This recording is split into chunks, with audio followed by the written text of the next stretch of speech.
Bianzi umamin na meron pala itong pinagsisilosan pag hindi niya nakikita si Edo. Sino kaya ang pinagsisilosan ni Bianzi? Usapan natin maya-maya lamang.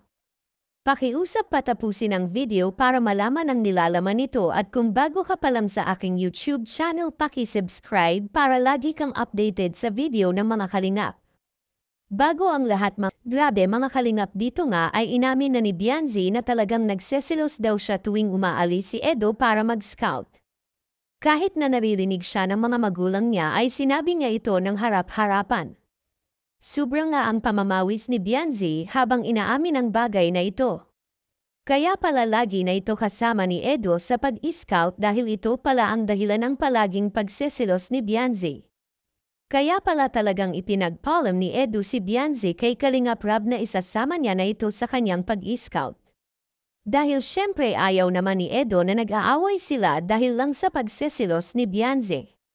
Mabuti naman at nauunawaan ni Kalingap Rab ang sitwasyon ng dalawa kaya pumayag na lang din ito na laging isama si Bianzi. Maraming ang viewers ang nagsasabi na talagang nahulog daw ang loob ni Bianzi kay Edo. Kahit sino naman 3 taon silang nag-love team syempre mahuhulog talaga ang loob ni Bianzi at isa kung bakit napamahal si Bianzi kay Edo dahil nasa kay Edo na ang lahat mabait may magandang trabaho tumutulong sa kapwa at kayang-kaya na bumuo ng pamilya.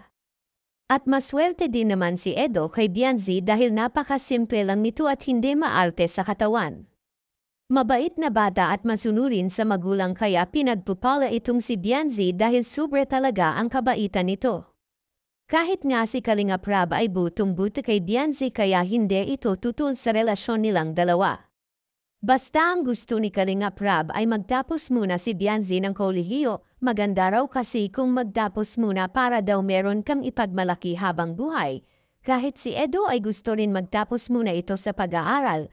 Dahil sila na daw ang bahala sa gastos, dahil sinabi naman ni Kalingap Edo na handa daw siya maghintay hanggang sa makatapos si Bianzi, maraming ang viewers ang humangat dito kay Kalingap Edo. Hanggang dito na lang muna ang update kung matin kalimutan suportahan ang ama ng Kalingap na si Val Santos Matubang at ang kanyang anak na si Kalingap Rab at ang munting channel kong ito. Maraming salamat po, God bless sa inyong lahat. At yun na guys ang nangyari sa EDSA guys no. Hanggang dito na lang ang ating reaction video ngayong araw na to guys no. At kung bago ka pa lamang sa aking YouTube channel, please like and subscribe na rin po at pakipindot na rin po ang notification bell button para updated po sa mga ilalabas nating mga reaction video mga kalingap no.